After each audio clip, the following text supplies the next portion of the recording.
everybody, it's Michelle LaVore, and today I wanted to just talk to you about, well, really answer the question, did we miss it? I think this comes up a lot for believers in general, especially when you're pursuing and contending for a promise from God.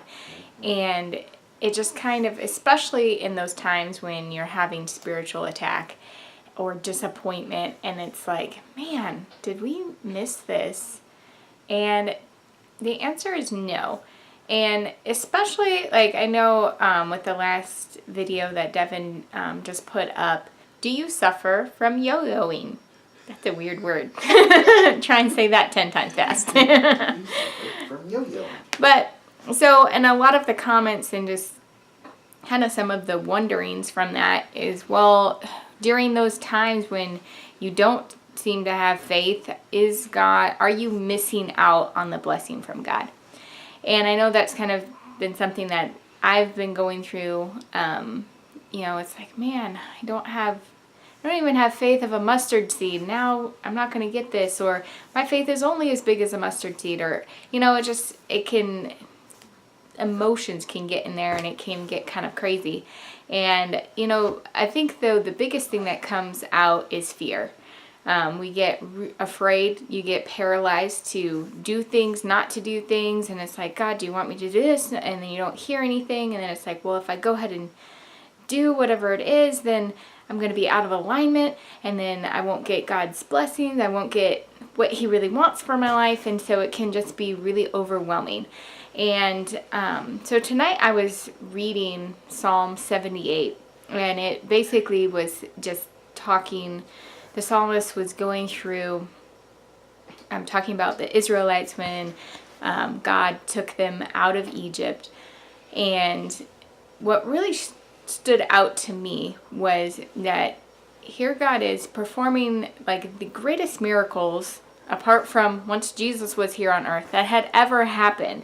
I mean, there's plagues, and He parted the Red Sea, He provided water, He gave them manna from heaven, He gave them birds to eat, and yet at the same time the Israelites continually turned away from God, and God was angry about it because they made idols.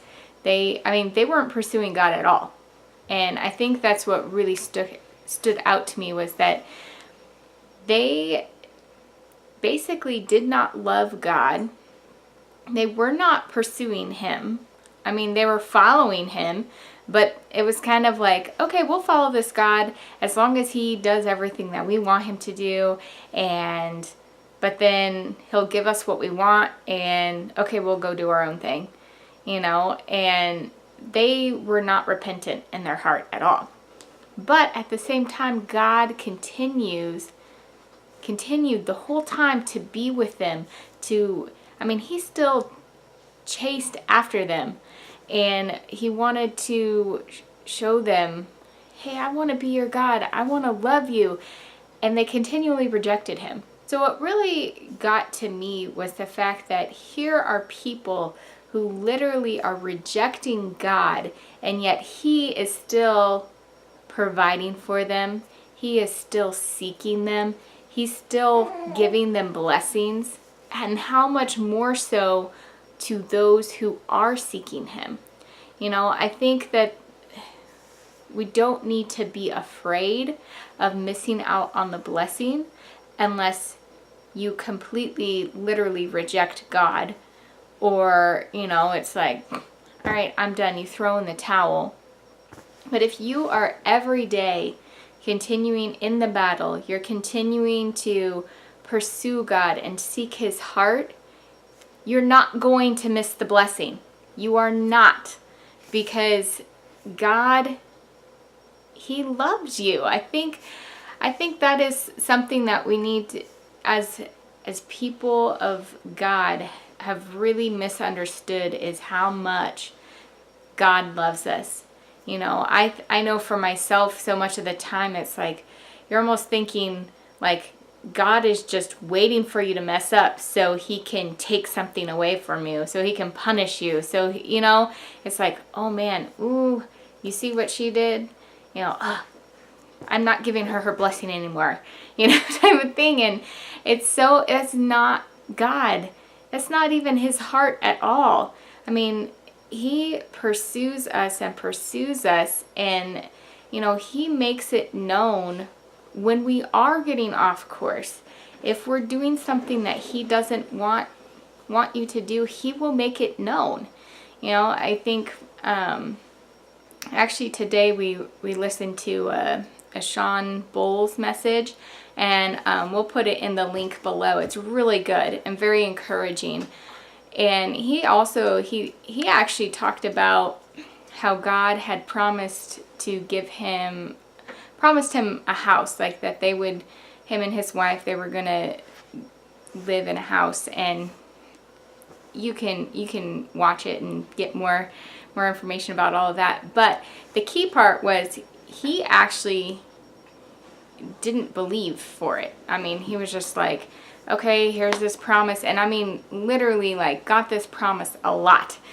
But he was like, okay, whatever, you know, because of all the disappointment that he had in his past of things. And but his wife and his daughter, they prayed for it and prayed for it and prayed for it and believed God for it. And then he got to this point where this one day he needed to go, and he went and got coffee, and God met him there and was like, I have a house for you, but it's going to be sold on Monday. This was a Thursday. And basically, and you know, he heard God because he was open to listening and hearing God. And God showed him that his heart was closed off in that area. But so I guess here's the point. It's like he did not believe all these words that were prophesied over him. He disengaged his heart. But I think just the most beautiful thing is God still broke through for him. And they ended up getting this house. And it's like, how much more so is God going to break through for you when you are seeking him, when you are open to hearing and listening? So I just think that we don't need to be afraid. We really need to just shift our mind to say, you know what, God, he is going to come through. He is going to reveal things to us. And I think one of the things that God has been saying to me too was to allow things to unfold.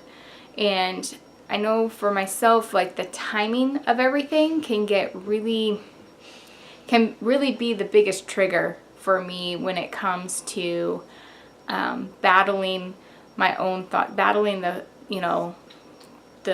reality world versus the spiritual faith world. And it's like, okay, well, I got my timeline in my head of, okay, then this is going to happen and this is going to happen, and then on this date, you know, God's going to move us. And then when he doesn't, then it's like, oh, I'm in the depths of despair again. But I think it's like when we allow God to just unfold things, and you continually fight for and contend for what he has for you, and just believe. And, you know, even if you start doubting and you just ask God to come and rescue you, he's going to meet you there, and he will let you know, he will come in. It's like, okay, now's the time to do this. And he comes in, and it's like, okay, well, I thought you would have done that like 2 months ago.